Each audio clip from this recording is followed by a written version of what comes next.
Acclamez parce que il est identifiable. C'est lui que notre Dieu, que notre Papa, que notre Seigneur. Il n'a pas changé, il est le même hier, aujourd'hui, éternellement. Il est le même et le seul faiseur de miracles. La parole de Dieu nous dit que les cieux, la terre se prosternent devant lui. Les montagnes sortent comme des béliers. Les collines sortent comme des agneaux. Les mers, les jourdains, les océans, les fleuves, les rivières, mugissent et recouvrent les flux. Parce que toute puissance ne peut se lever devant lui. Car il a souverainement été élevé. Il a reçu un nom qui est élevé au-dessus de tout le monde. Et au nom de Jésus de Nazareth, que je vous fléchis, sur la terre, dans la mer et dans les cieux. Et toute langue confesse à une parole. Et je vais commencer par un témoignage. Nous voulons dire merci, Père, pour la parole de ce matin. Car ta parole est esprit et vie. C'est par elle que tu as tout créé. Tout ce qui existe n'existe que par elle. En elle, il y a la vie, elle est la lumière du monde. Merci de nous communiquer ta vie une fois de plus ce matin, par ces moments merveilleux que nous sommes tentés de passer ensemble avec toi. Et merci également au Dieu. Que le Seigneur avait montré que chacun de nous détenait une coupe. Que chacun de nous avait une coupe. Je crois que vous connaissez la coupe. Amen. Amen. Chacun avait une coupe. Je n'ai pas parlé de la coupe du monde, non.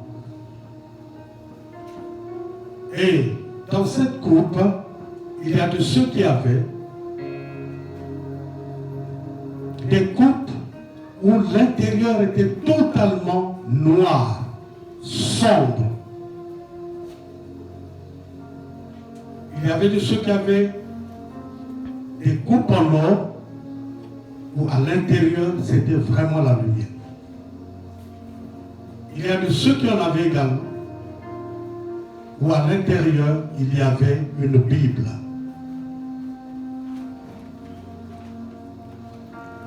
Et donc, voilà pourquoi j'aimerais ce matin que chacun de nous puisse comprendre véritablement l'explication ou encore la profondeur même de ce que le Seigneur voulait nous faire passer comme parole. Et je suis dans la joie que tu sois là ce matin. Ce n'est pas un fait de hasard. Simplement parce que tu as été sélectionné par Dieu. Ce que je veux te dire, c'est que tu puisses maintenant écouter le son et capter la fréquence. Bien-aimés, au demeurant, lorsqu'on parle des coupes,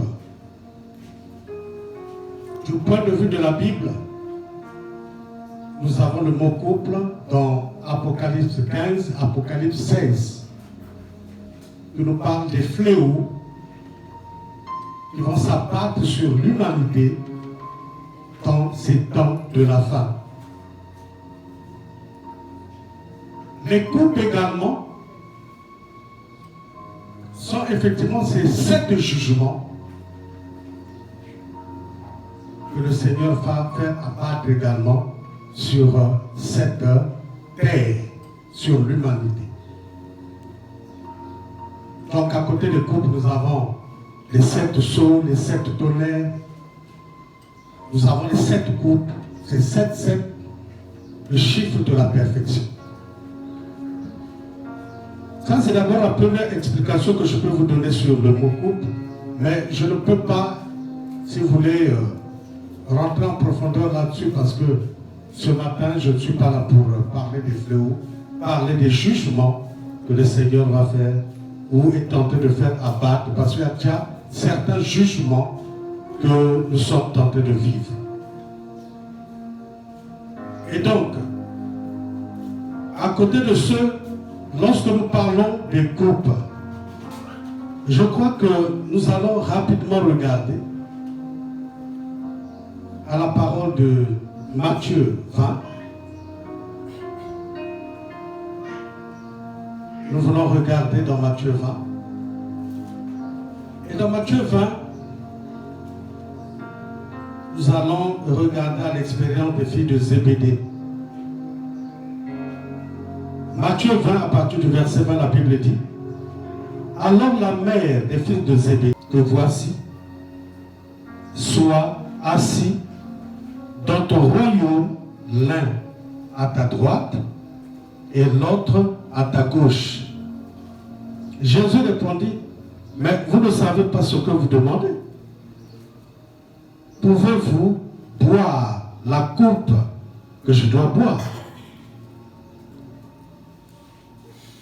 Nous le pouvons, dirent-ils. Ils étaient audacieux. Et il leur répondit: il est vrai que vous pouvez, vous boirez ma coupe. Mais pour ce qui est d'être assis à ma droite ou à ma gauche dans le royaume, cela ne dépend pas de moi.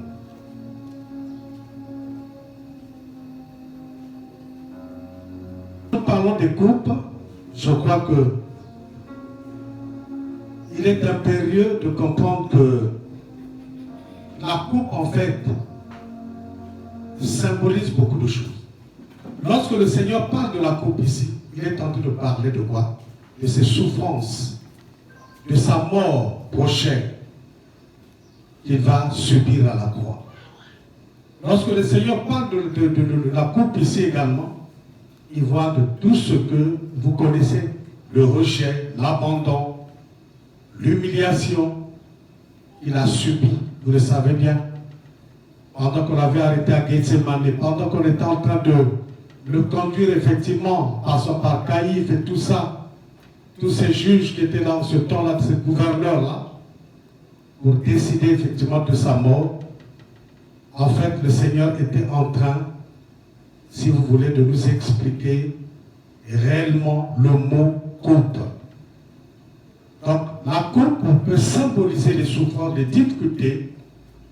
La coupe peut symboliser également les tribulations, les persécutions, les oppressions, les épreuves, les tentations que chacun peut, n'est-ce pas, vivre, subir dans sa vie. C'est ça, ce que le Seigneur veut que tu comprennes lorsqu'on parle du mot coupe. Et donc, vous comprendrez que lorsqu'on parle de la coupe ici, ce n'est pas quelque chose de moindre ou de bénin, mais c'est quelque chose de grandiose. Et voilà pourquoi j'aimerais rapidement que nous allons à une parole qui va bien nous édifier pour ce que le Seigneur veut nous communiquer ce matin. Nous allons rapidement dans 1 Corinthiens 2 à partir du verset 14, la Bible dit: mais l'homme naturel n'accepte pas les choses de l'Esprit de Dieu, car elles sont une folie pour lui et il ne peut les connaître, parce que c'est spirituellement qu'on en juge.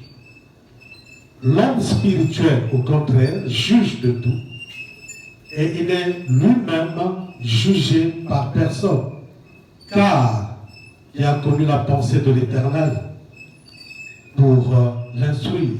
Or, nous avons la pensée de Christ. Amen.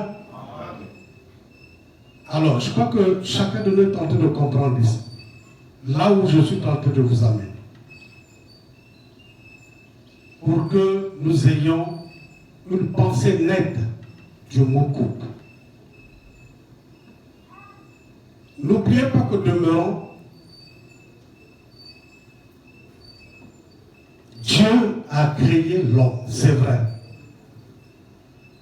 Mais en créant l'homme, vous constaterez que, chemin faisant, il y a ce que nous pouvons appeler une décadence encore des creux ou des fossés qui se forment entre les hommes. C'est ce qui fait la différence de chaque humain, de chaque homme que nous sommes. Et la parole de Dieu nous présente trois types d'hommes. Il y a l'homme naturel, ou adamique, ou l'homme irrégénéré. C'est-à-dire que c'est l'homme qui vit encore dans le péché, il est encore animal. C'est ce genre d'hommes que vous constaterez lorsque vous les voyez là.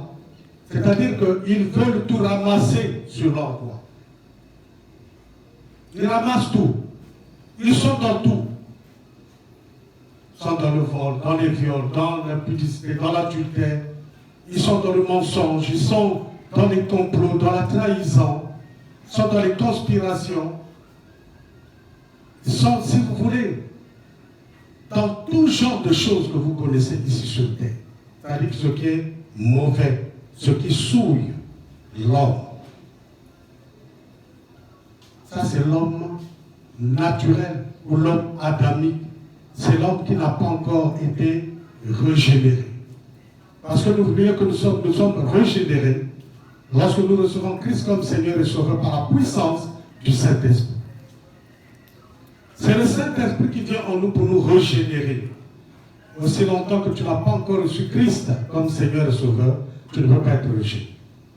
Voilà pourquoi le Seigneur était capable de dire à Nicodème, toi tu es un docteur de la loi et tu ne sais même pas la profondeur des Écritures. Il lui dit, mais attends, je veux simplement te dire que maintenant que tu es là, si un homme ne naît d'eau et d'esprit, il ne peut entrer dans le royaume. Nicodème a dit, mais oui, mais Seigneur, mais ce que tu me dis là, c'est vrai, mais moi, comment? Je suis déjà vieux, comment je peux encore rentrer dans le sein de ma mère et naître encore comme un bébé? C'est là où le Seigneur lui dit, tu n'as encore rien compris. Toi, tu es docteur de la loi et tu ne comprends absolument rien. Je te demande une seule chose, c'est que tu puisses naître de nouveau. Lorsqu'on naît de nouveau, alors c'est à partir de la bien-aimée qu'on peut entrer dans le royaume. C'est à partir de là qu'on peut t'appeler être quelqu'un qui est régénéré. Mais si tu n'as pas encore reçu Christ comme Seigneur et Sauveur, l'Esprit de Dieu ne peut pas te régénérer. Tu es encore un homme animal, tu es encore quelqu'un qui veut vivre comme tout le monde vit, c'est-à-dire que tu es encore mondain, charnel, naturel, adamique. Ça, c'est le premier type d'homme. La personne peut être intellectuelle. La personne peut bien parler, elle peut être éloquente. Mais au bout du compte, c'est une personne en fait devant Dieu qui est comment? Qui est animal. Et donc à ce niveau-là, même Nicodème était regardé par le Seigneur comme un homme animal. Il n'avait encore rien. Il ne connaissait que la loi de Moïse. Une loi qu'il ne pratiquait même pas. C'était un homme animal. Ça, c'est la première personne. La deuxième personne, c'est l'homme charnel. L'homme charnel, c'est quelqu'un, suivez-moi bien, qui a reçu Christ comme Seigneur et Sauveur, qui a même reçu le Saint-Esprit,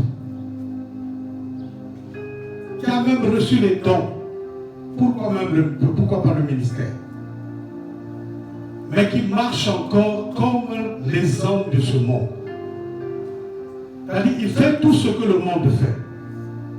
Il peut prendre sa cigarette, il peut se saouler la gueule, il peut aller avec les femmes, il peut aller avec les hommes, il peut voler, il peut mentir, il peut. C'est-à-dire que c'est quelqu'un qui est encore dans les choses de ce monde. Il est encore charnel. Vous voyez? Il est encore charnel.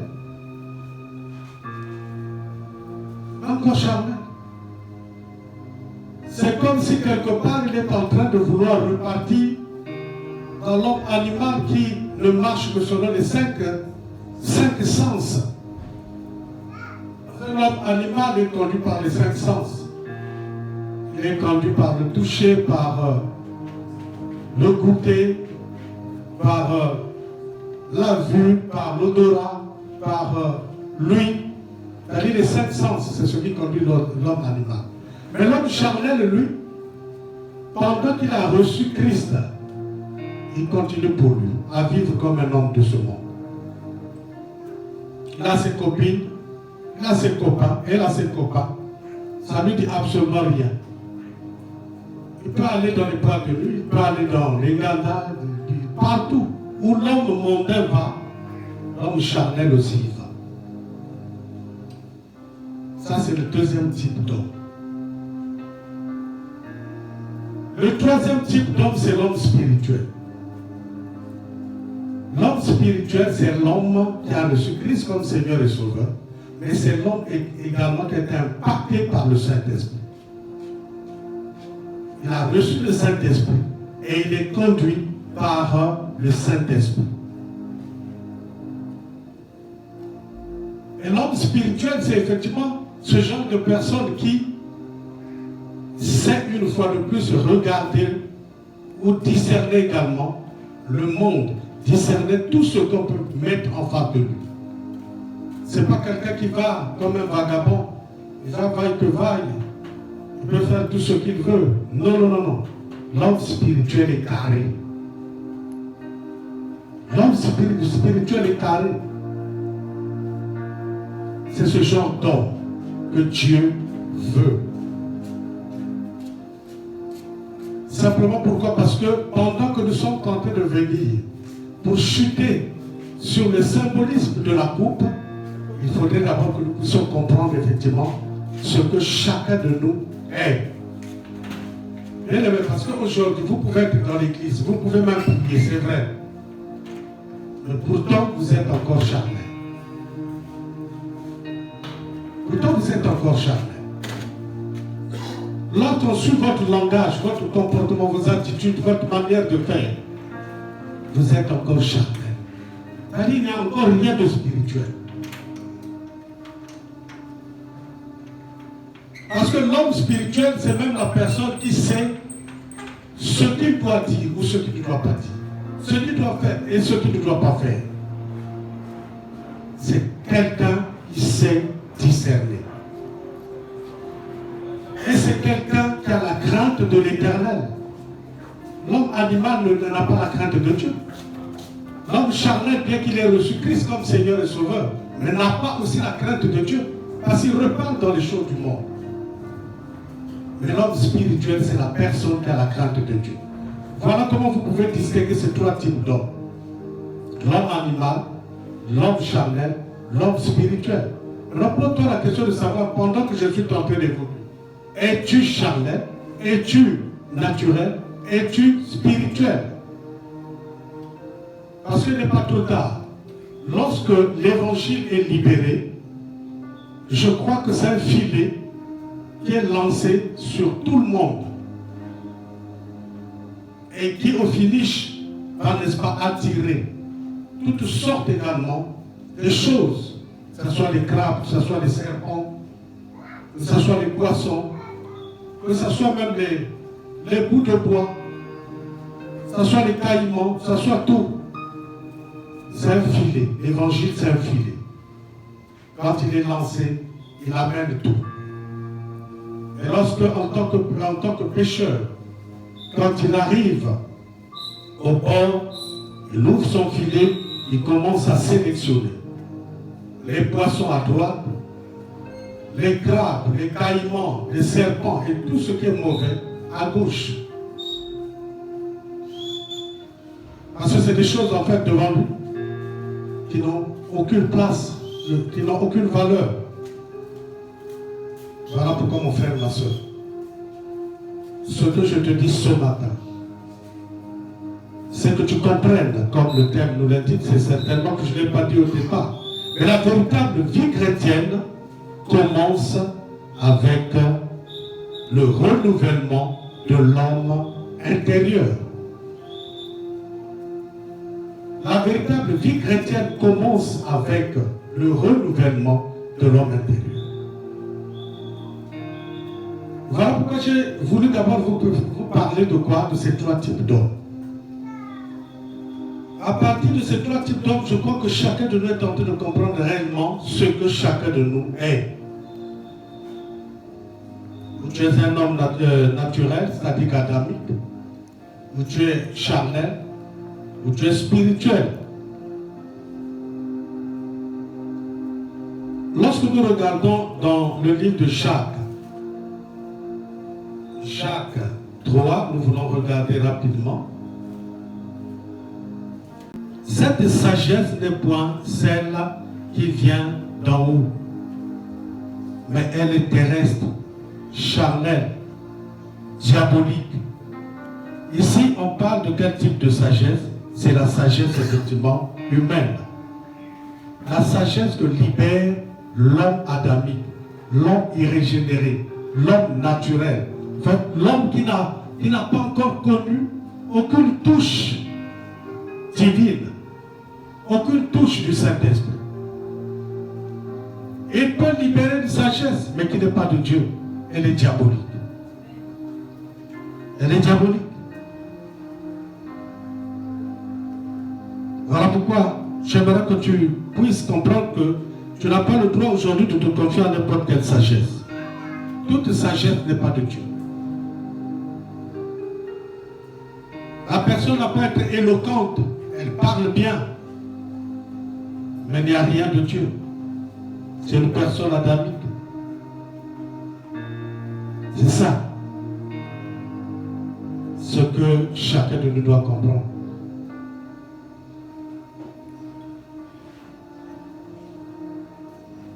Et lorsque nous regardons dans Éphésiens 5, à partir du verset 18, je crois que vous maîtrisez bien cette parole. Éphésiens 5, à partir du verset 18, la Bible nous dit: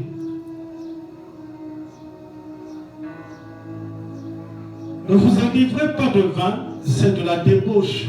Soyez au contraire remplis de l'esprit. Entretenez-vous par des psaumes, par des hymnes et par des cantiques spirituels, chantant et célébrant de tout votre cœur les louanges du Seigneur. Le verset 20. Rendez continuellement grâce à Dieu, le Père, pour toutes choses au nom de notre Seigneur Jésus-Christ. Vous soutenons les uns aux autres dans la crainte de Christ.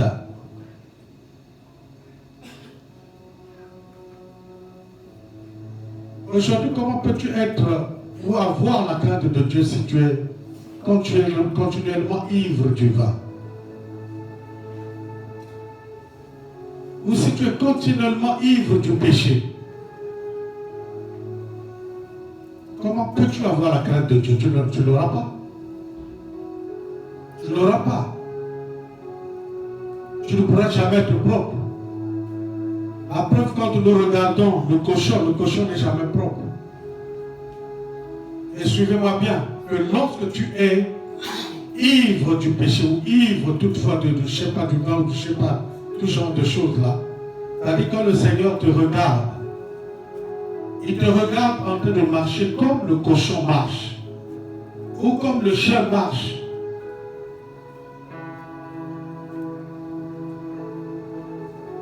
Tu vas même te poser la question de savoir, mais qu'est-ce qui se passe? Mais je vois des cochons. Non, c'est des personnes. Ce ne sont pas des animaux, c'est des personnes. Mais qui vivent actuellement comme des cochons. Le cochon se prend partout. Le cochon mange tout. Même le caca, il mange. Le cochon n'a pas de choix. Et c'est ça la vie de l'homme adamique. C'est ça la vie de l'homme adamique, de l'homme naturel, qui ne peut pas changer, qui ne peut pas aussi manifester la crainte de Dieu. Parce qu'on n'oublie pas que ce n'est pas n'importe qui manifeste la crainte de Dieu. Et pour l'homme charnel, c'est comme ce que Paul est en train de dire aux Corinthiens. Il dit, mais je ne peux même pas vous parler comme des hommes spirituels. Je dois vous parler comme des hommes charnels, comme des gens irrégénérés. Parce que je ne peux pas comprendre que lorsque j'entends qu'au milieu de vous, il y a encore des disputes, il y a des querelles, il y a de la jalousie, il y a de la haine, il y a des envies. Au milieu de vous, il y a encore, si vous voulez, des conflits, des rancunes. C'est-à-dire qu'au milieu de vous, il y a encore des choses vraiment qu'on peut, si vous voulez, comme reprocher à l'homme du monde, que reprocher aux Babyloniens. C'est ce que Paul était en train de dire. On ne peut pas concevoir. Voilà pourquoi vous ne pouvez pas supporter la nourriture solide. Et vous êtes regardés comme consommant encore du lait. Vous savez, vous pouvez être dans l'église, mais vous ne pourrez jamais consommer la nourriture solide. Vous serez toujours accessible au lait, donc comme des bébés. Le lait, le bébé à la mamelle, toi aussi tu as la mamelle. Il n'y a que le lait qui peut te nourrir. Simplement pourquoi? Parce que tu n'as pas encore changé. Tu n'as pas encore été transformé. Et ne faisons très attention. L'apôtre Paul était regardé pratiquement comme un criminel. Il pouvait lui-même témoigner, il dit, lorsqu'on était en train de lapider Étienne, c'est moi qui tenais ses armes. Ce qui revient à dire que lui-même, il était complice de la mort d'Étienne. C'est lui-même qui le témoigne dans ses Écritures. Simplement pourquoi? Parce qu'en ce temps-là, Paul ne connaissait rien. C'était un homme adamique. C'était un homme naturel. Vous voyez? Il n'était pas régénéré. Il ne connaissait rien. La Bible dit qu'il a grandi au pied de Gamaël, mais Gamaël avait quoi? La Torah seulement. La Torah est constituée des 5 livres de Moïse. Ce n'est pas, si vous voulez, tout le logos. Parce que le logos va effectivement de la Genèse jusqu'à l'Apocalypse. Lui ne connaissait que la Torah. Et là, le problème, c'est que dans la Torah, les pharisiens étaient en train, si vous voulez, de mal utiliser cette Torah. Ils étaient encore charnels, ils étaient, si vous voulez, traditionnels.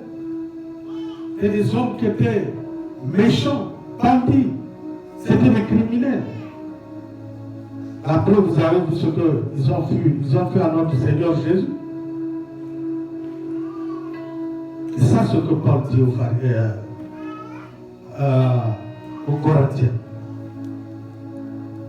Donc, faisons très attention. Vous êtes dans l'église, vous allez commencer à avoir des esprits de parti. Moi, je préfère quand un tel prêche, je préfère quand un tel autre prêche, je préfère quand un tel chante, je préfère quand tel autre chante. Je préfère. C'est ça l'esprit de parti.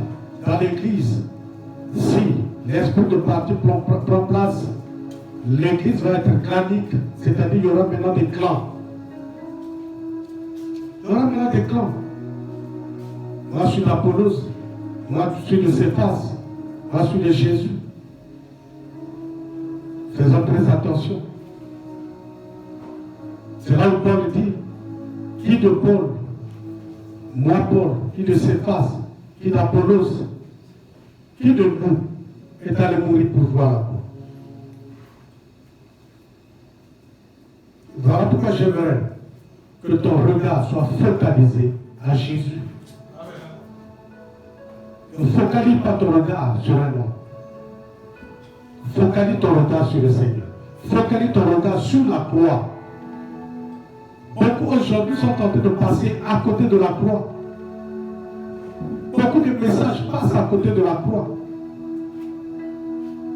Mais les gens ne savent pas que la croix est le centre de l'évangile. Voilà pourquoi quand j'entends certains prédicateurs en train de... Non, ça dit que vous n'entendrez rien de l'évangile. Exact.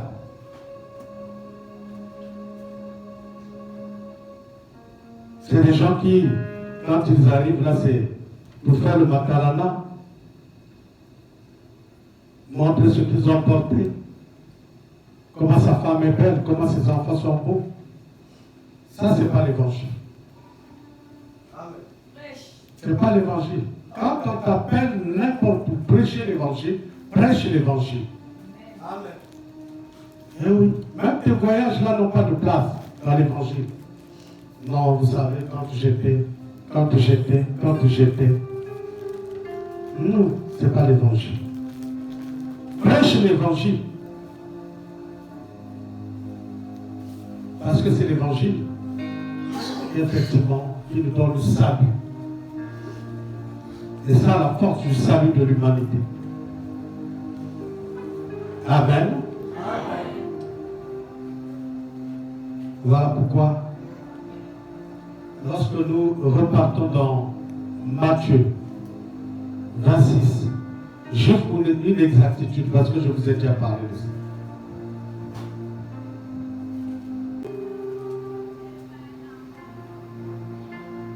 Puis, ayant fait quelques pas en avant, il se jeta. S'il est possible que cette coupe s'éloigne de moi. Toutefois, non pas ce que je veux, mais ce que tu veux. Amen. N'oubliez pas que la coupe également symbolise ici ce que le Seigneur également nous a dicté, si vous voulez, toujours dans les évangiles, lorsqu'il dit celui qui veut me suivre doit d'abord quoi? Renoncer. J'ai pris ma croix. Je suis allé à la croix. J'ai pris ma croix. Maintenant, celui qui veut me suivre doit aussi prendre sa croix. Doit accepter souffrir pour moi, souffrir pour l'évangile. Doit accepter souffrir également pour le royaume. Il doit aussi être battu, humilié, affligé comme moi, abandonné, rejeté comme moi. La coupe que le Seigneur devrait prendre était une coupe amère. Au demeurant, cette coupe, comme le Seigneur savait effectivement, les tenants et les aboutissants, il s'est dit, si je ne bois pas cette coupe, l'humanité ne sera pas sauvée. Parce que cette coupe, effectivement, était celle qui venait pour, si vous voulez, rendre libre l'humanité. Voilà pourquoi il dit, non ma volonté, mais la tienne. Quand lorsque tu sers le Seigneur, tu es toujours là en train de te plaindre. Qui t'a envoyé le servir? Qui t'a appelé le servir? Il faudrait que nous comprenions. Qui t'a appelé le servir? Ce n'est pas Matianga qui t'a appelé le servir. Moi, j'ai été appelé, mandaté par Dieu. Je n'ai pas appelé quelqu'un pour servir Dieu. Ça veut dire quoi? Ça veut dire que si tu as été sélectionné pour chanter, sélectionné pour prêcher, sélectionné pour, je ne sais pas, modérer ou intercéder, ou je ne sais pas, faire le protocole, ou tout travail qui peut être réellement fait dans l'église, sache-le, tu as été sélectionné par Dieu lui-même. Là, si tu as été sélectionné par Dieu lui-même, ne regarde pas le pasteur. Que tu souffres dans cet évangile, que tu souffres n'importe quand, ça dit que partout où tu es en train de partir, en train d'évangéliser, je ne sais pas quoi, tout ce que tu fais pour la gloire de Dieu, ne regarde pas au pasteur, regarde à ton Dieu. Mais oui, ça va, aujourd'hui on a des problèmes dans l'église à cause de ça. Si vous savez au pasteur qui est tout vite. Est-ce que c'est moi qui t'avais manqué? Mais oui, si vous manquez du pasteur qui est tout vite. Chacun de nous, bien-aimés, rendra compte à Dieu. Non pour t'envoyer en enfer, non. Tu rendras compte à qui ça doit être la sala. Si la sala ou bien, ou la sala limbi. Parce que c'est à partir de là que chacun de nous rendra. Et quand tu rendras compte, c'est là où le Seigneur va également te réserver la couronne qui te revient. ou c'est une couronne de gloire, ou c'est une couronne fanée. Parce que devant le Seigneur, il y a aussi des couronnes fanées. Ça ne brille pas. Ça, c'est pour ceux-là, les négligents, les paresseux là. Tu t'approches du Seigneur, dis oui, mon fils ou ma fille, bon, rentre dans la félicité céleste, mais ta couronne là, quand tu vas regarder, quand tu vas regarder les couronnes des autres qui brillent, qui effectivement sont en train de scintiller, qui attirent même la vue des gens, là où tu vas dire, oh. Et donc moi, comment on m'a donné une couronne de femme? Bien-aimé, veux-tu devant le Seigneur recevoir une couronne fanée? Ce que je vous dis, c'est authentique. Hein? Quand vous arriverez là-bas, vous allez constater qu'effectivement, ce que le pasteur nous disait, c'est vrai. Ma couronne, ce n'est pas possible. Il y a de ceux qui arriveront là-bas, pas de maison. Amen. Il y a de ceux qui arriveront, c'est juste un terrain vide. Il y a de ceux qui arriveront, c'est juste un sous-bassement. Ce que je vous dis là, vous allez le vivre. Amen. Vous allez le vivre. Pourquoi?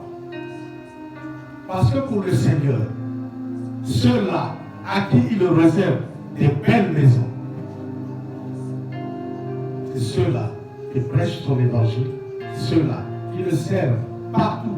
Je n'ai pas dit servir seulement en prêchant, non. Servir partout. Tu peux être partenaire, tu peux être protocolaire, tu peux être quelqu'un qui nettoie seulement les chaînes, tu peux être quelqu'un ou je ne sais pas qui gère seulement les toilettes et tout ça là. Amen. Amen. Amen. Chacun de nous aura une couronne. Et il y a de ceux qui n'en auront pas. Chacun de nous aura une habitation dans les lieux célestes.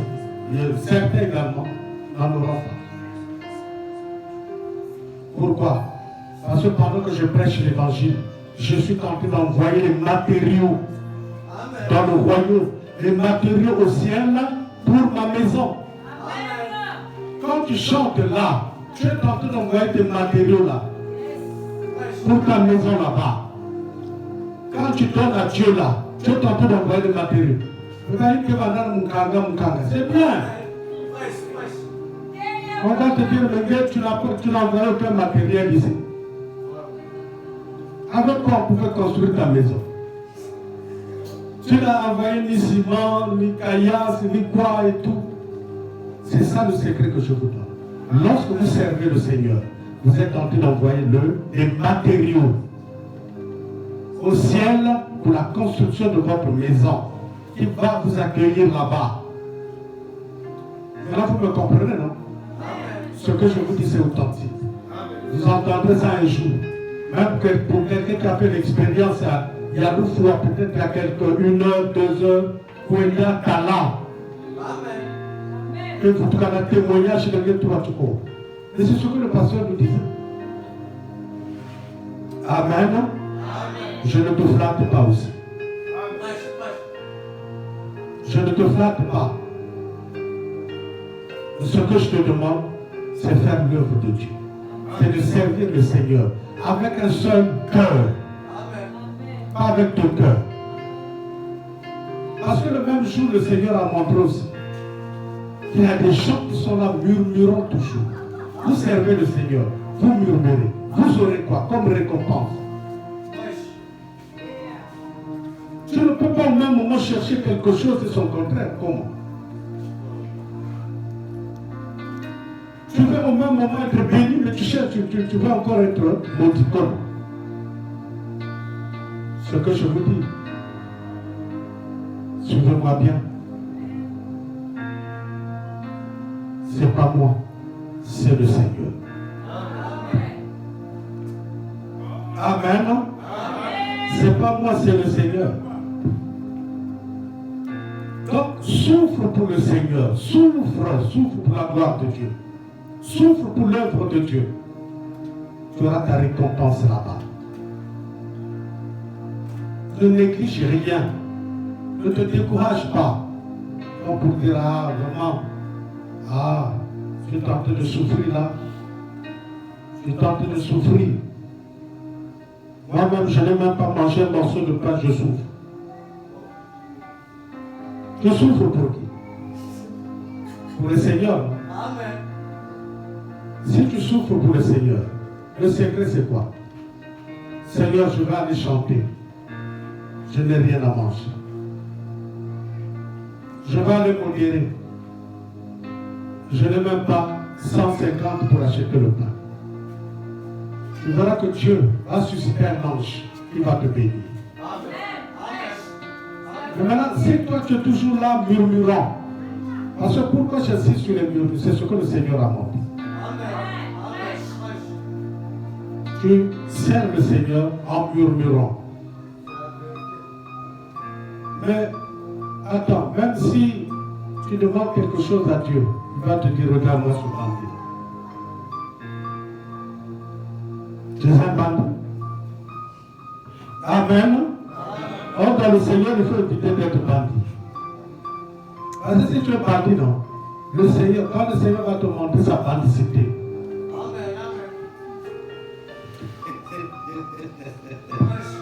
Amen. Amen. Le Seigneur est plus bandit que toi et moi. Regardez ce qu'il a fait avec Gomorrhe et Sodome. Il a châtié. Hein? Eh bien oui. Regardez avec Noé. La génération de Noé était partie. Toute la génération était partie. Il n'y a que 8 qui étaient sauvés. La génération également de Lot. Il n'y a que quoi? Il n'y a que 2 personnes, 3 personnes qui étaient sauvées. Il n'y a que l'autre de ses deux filles. Ça veut dire que quand Dieu veut vraiment frapper, il frappe. Tu vas peut-être me dire non, là c'est l'Ancien Testament. Ah là oui, c'est bon. Amen, amen. Mais j'aimerais te dire que ce Dieu-là n'a pas changé. Le même hier, aujourd'hui, éternel. Amen, amen. Amen. Donc voilà pourquoi je t'encourage ce matin, pour n'est-ce pas te redynamiser, réactiver ta foi, réactiver également tes forces, ton courage, ton zèle, pour que tu ne puisses pas baisser la garde. Dis avec moi, je ne baisserai pas la garde. Je ne baisserai pas la garde. Amen. Amen. C'est ça, mon frère, ma soeur. Maintenant, j'atterris pour dire à quelqu'un ce matin, ou à chacune de vous ce matin, que la coupe, c'est également votre propre vie. Amen. La coupe, c'est la propre vie de chacun de nous. La vie de chacun de nous est regardée comme une coupe devant le Seigneur.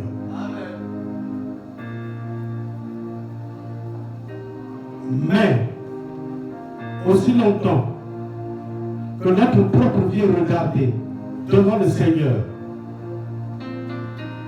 comme étant une coupe, alors il faudrait maintenant que chacun de nous comprenne. Parce que regardez, ce qui compte au Seigneur ou pour le Seigneur, ce n'est pas ta corpulence physique. Amen. Ce n'est pas ton gabarit ou ta taille. Amen. Amen. Non. Ce qui compte devant le Seigneur, ce n'est pas aussi ton corps. Amen.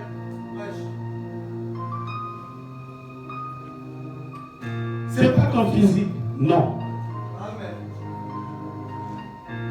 Ce n'est pas ton homme extérieur. On peut te juger pour dire, ah mais cette femme-là est belle là. Ah cet homme-là est élégant, il est beau, machin, tout. C'est pas ça. Pas ça. En fait, le Seigneur n'a rien à voir avec tout ça. Ce que le Seigneur veut, que tu puisses soigner à partir de ce matin, c'est ton homme intérieur. Amen. Dis avec moi l'homme intérieur. Regardez, lorsque Paul était persécuté dans son apostolat, Paul dit, nous étions, si vous voulez, comme abandonnés. Nous étions persécutés, mais pas abandonnés. Nous avons connu des tribulations, mais pas rejetées. Nous avons connu beaucoup de choses. Mais le Dieu d'Abraham, d'Isaac et d'Israël ne nous avait jamais oubliés. Maintenant, voilà pourquoi Paul dit, en fait, j'ai compris une leçon. Que ce homme intérieur, sache-le que la coupe, c'est ta propre vie. Dis à ton frère, à ta soeur, la coupe, c'est ta propre vie. Amen. Ta propre vie, c'est une coupe. Voilà pourquoi vous constaterez que lorsque le Seigneur a montré chacun de nous tenant une coupe, il y a des coupes à l'intérieur qui étaient tout noires. Il y a des coupes qui brillaient, il y a des coupes où il y avait la Bible. Je ne peux pas te dire que c'est toi, c'est toi. On était nombreux ici. Amen. Et voilà pourquoi. Aussi longtemps que toi, tu ne fais que soigner ton extérieur. Et que pas pommade, et que tout là, machin, tout. Tu t'habilles bien, machin et tout, parce que tu veux que ton extérieur paraisse devant les gens. Amen. Donc tu veux vraiment que les gens te regardent. Quand tu passes la tire. Ah, moi, laquelle dit là, oui. Ah, la femme là, oui. Ah, l'homme là, oui. Ah, le jeune homme là, oui. C'est ce que les gens aiment. Et c'est comme ça que nous sommes tentés de nous comporter, même chrétiens. Ce que le Seigneur veut de toi, c'est pas ça. Ce que le Seigneur veut de toi est que tu puisses soigner ton intérieur, ton homme intérieur. Quand ton homme est sérieux, quand ton homme est sérieux, amen. Amen. Quand ton homme intérieur et pas ton homme extérieur, voilà pourquoi rapidement on va lire les derniers versets qui vont nous amener à clôturer. Nous allons lire 2 Corinthiens 4, le verset 16.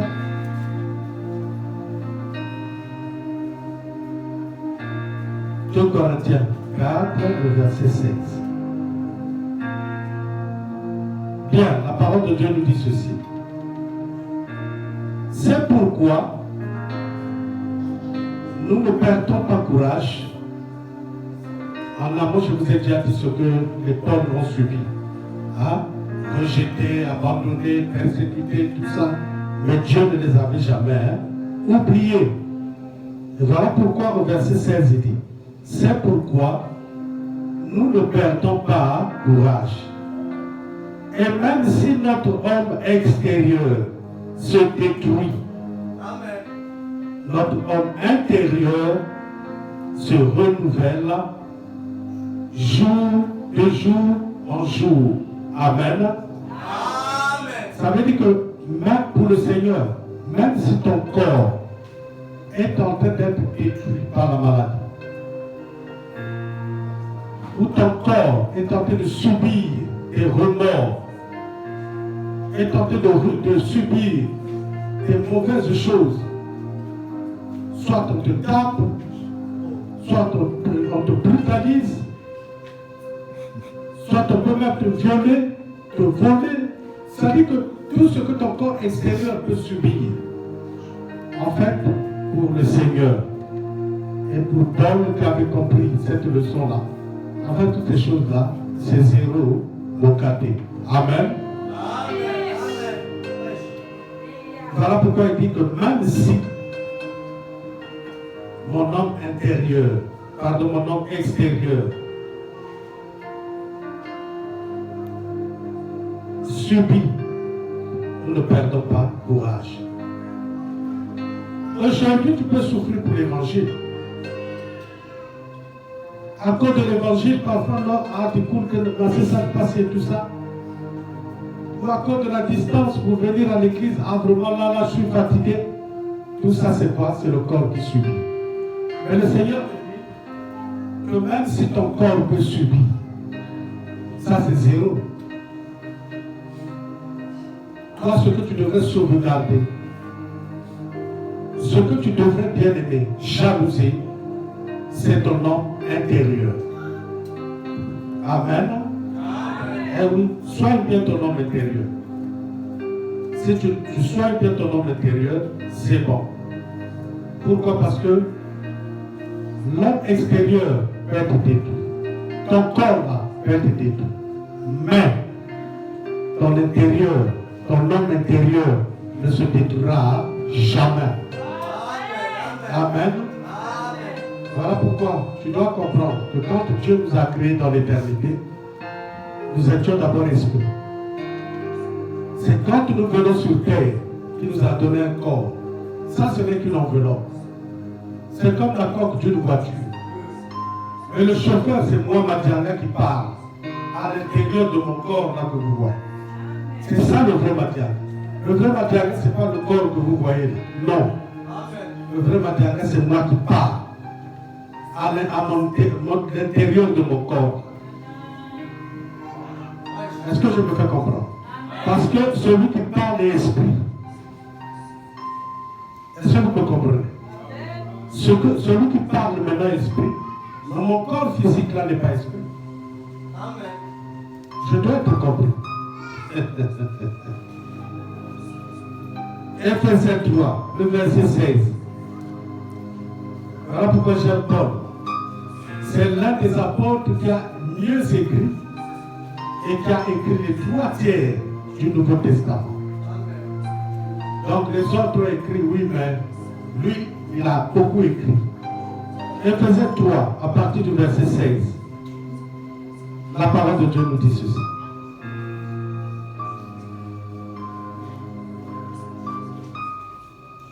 De qui toute famille dans les cieux et sur la terre dit son nom, afin qu'il vous donne selon la richesse de sa gloire d'être puissamment fortifié par son esprit dans l'homme intérieur. Amen. En fait, ici c'est une prière. Si vous voulez bien que vous puissiez comprendre, Ephésiens 3, à partir du verset 13, on nous dit: aussi je vous demande de ne pas perdre courage dans les afflictions que j'endure pour vous. Pour vous, elles sont votre gloire. À cause de cela, fléchis les genoux devant le Père, de qui toute famille dans les cieux et sur la terre tire son nom, afin qu'il vous donne, selon la richesse de sa gloire, d'être puissamment fortifié par son esprit dans l'homme intérieur. Amen. Amen. Les afflictions peuvent venir, les tribulations, les persécutions, beaucoup de problèmes peuvent venir. Là, je reviens de Penoir enterrer mon grand cousin. Je viens de Penoir.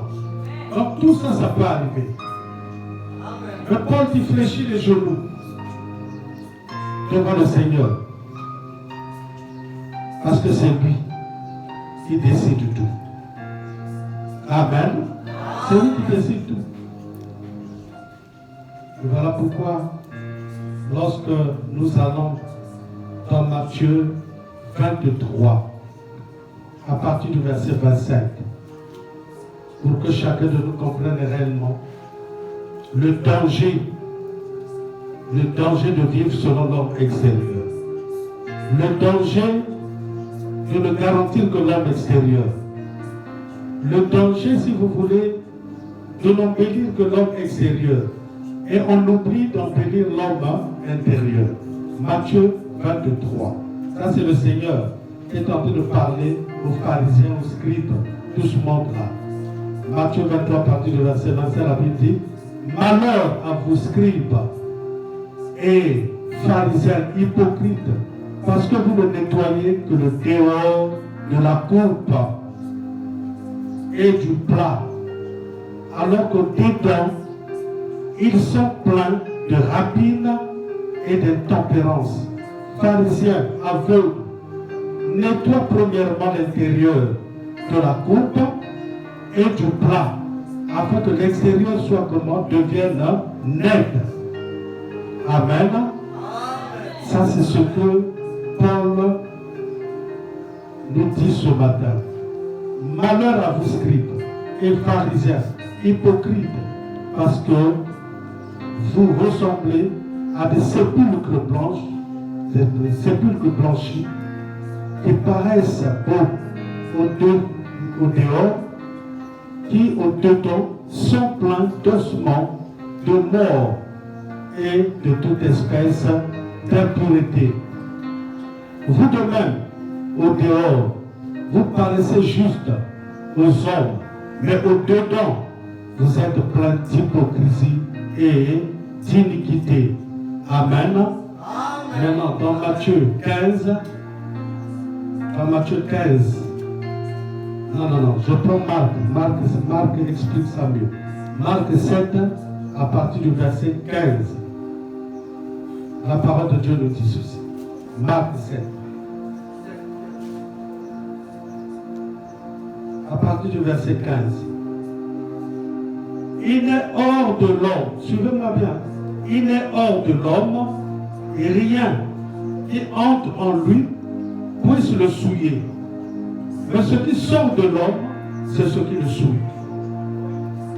Si quelqu'un a des oreilles pour entendre, qu'il entende. Lorsqu'il fut entré dans la maison, loin de la foule, ses disciples l'interrogèrent sur cette parabole. Vous savez que le Seigneur parlait beaucoup par parabole. Il leur dit, vous aussi, êtes-vous donc sans intelligence?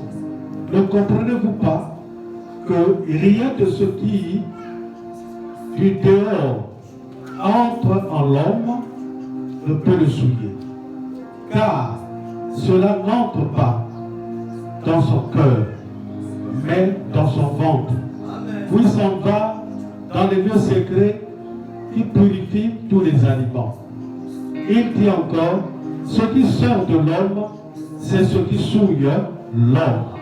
Car c'est du dedans, c'est du cœur des hommes que sortent des mauvaises pensées, les adultères, les débauches, les meurtres, les vols, les cupidités, les méchancetés, la fraude, le dérèglement, le regard envieux, la calomnie, l'orgueil, la folie. Toutes ces choses mauvaises sortent du dedans et souillent l'homme. Là, je crois que tu as compris réellement le sens du véritable mot coupe. Ta vie, c'est une coupe. Amen. Ta vie, c'est une coupe. Donc, les coupes que Dieu avait données à chacun de nous, lorsque nous étions là, tout le monde avait une coupe. Alors, il faudrait que tu comprennes que, ici, lorsqu'on parle de la coupe, le Seigneur dit que l'homme, lui, il a l'habitude de quoi? De manger. Quand il mange, après le ventre réceptionne et après bon. C'est les toilettes qui sont quoi? La gare terminale. Et le Seigneur dit ceci. Ce qui souille l'homme, c'est pas ce qui entre en lui. Ça veut dire que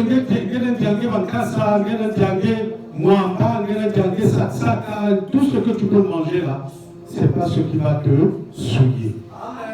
Voilà pourquoi tu es en train de lui poser la question. Ah, mais Seigneur, mais toi et tes serviteurs, vous ne lavez jamais les mains avant de manger. Or, nous, on lave d'abord les mains avant. Ah, le Seigneur leur a regardé et dit, mais vous n'avez rien compris. Mais qu'on lave les mains, on ne lave pas les mains. Ce qui rentre en nous là, ne nous souille pas. Amen. Que tu as avalé 10 morceaux de foufou de manioc, ça ne te souille pas.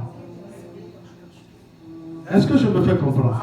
Mais ce qui te souille, c'est ce qui sort de toi.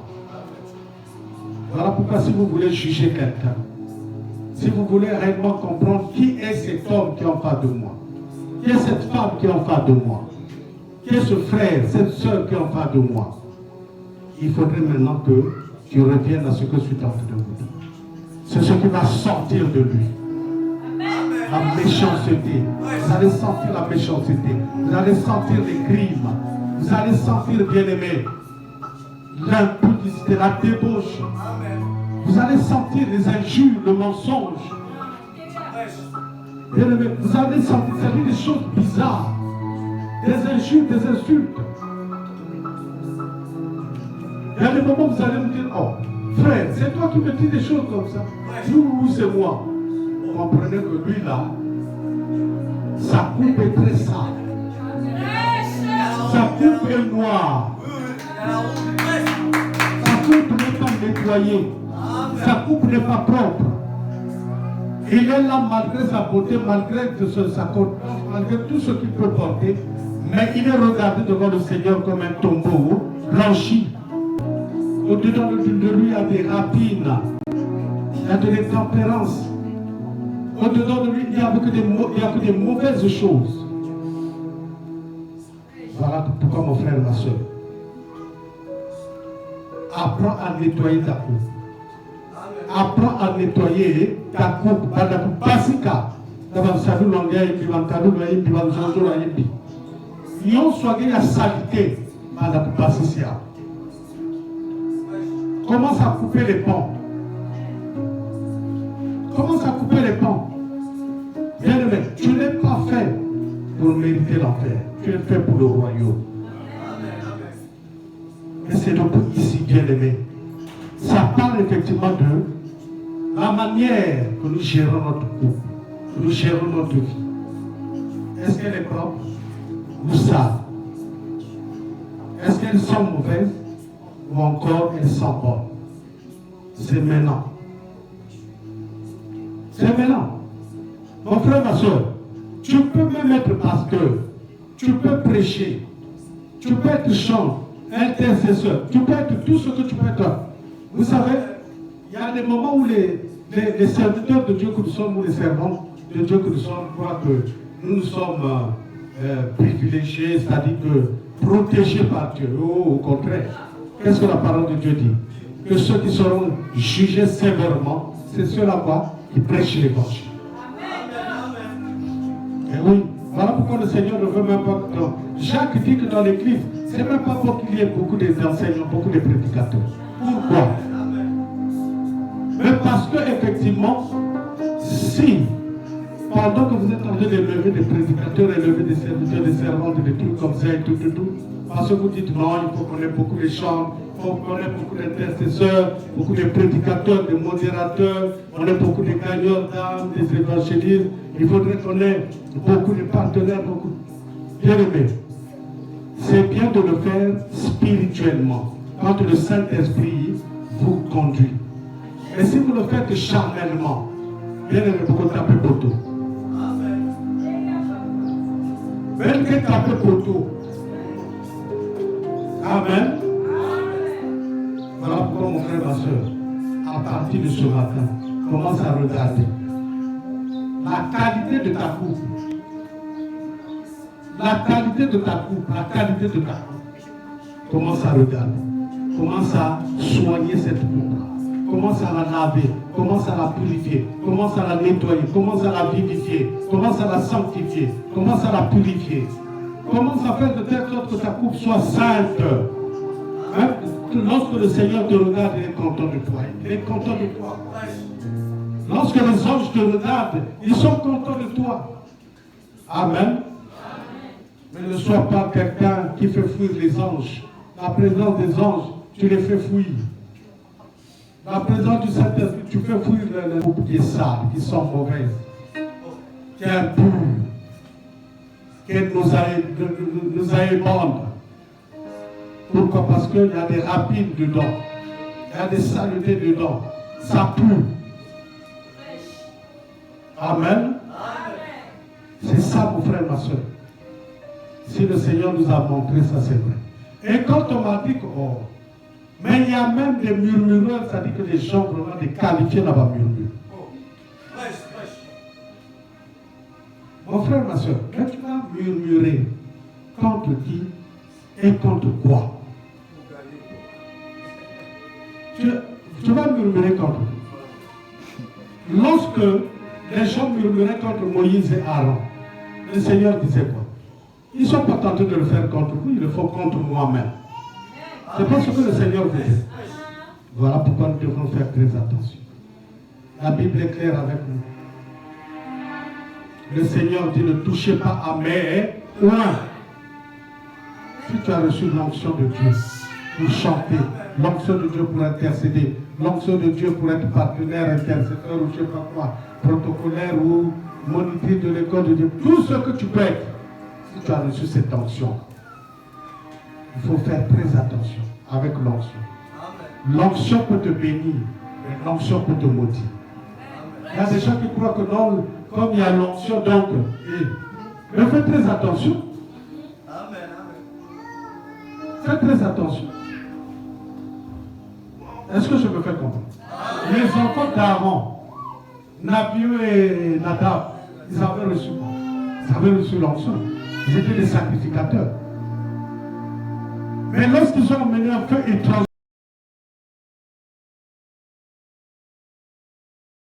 l'onction peut te bénir, l'onction peut te détruire. Parce que si nous ne comprenons pas ce qu'est l'onction, c'est grave. Je ne crois que ici vous avez la grâce que je vous ai expliqué ce qu'est l'onction. Pour ceux qui suivent souvent les séminaires ici, ils savent ce qu'est l'onction. Maintenant, si vous avez la onction, c'est comme si nous avons la tia. C'est comme si tu plaques avec le feu. Si tu plaques avec le Saint-Esprit, c'est comme si tu es tenté de toucher au feu. Mon frère, ma soeur, ça n'a pas. Je t'exhorte ce matin pour que tu recules. Tu ne sois plus la même personne. Mais que tu puisses changer. Que tu fasses vraiment plaisir au Seigneur. Pas à moi. Moi, je suis qu'un humain comme toi. Que tu fasses plaisir à Dieu, au royaume. Respecte l'onction qui est sur toi. Respecte l'onction. Respecte le Saint-Esprit qui est là, dans cette église. Respecte le Saint-Esprit que Dieu a placé dans ton corps. Qui a fait de telle sorte que ton corps devient le temple du Saint-Esprit. Et je vous ai toujours dit, lorsque ton corps est le temple du Saint-Esprit, et que tu continues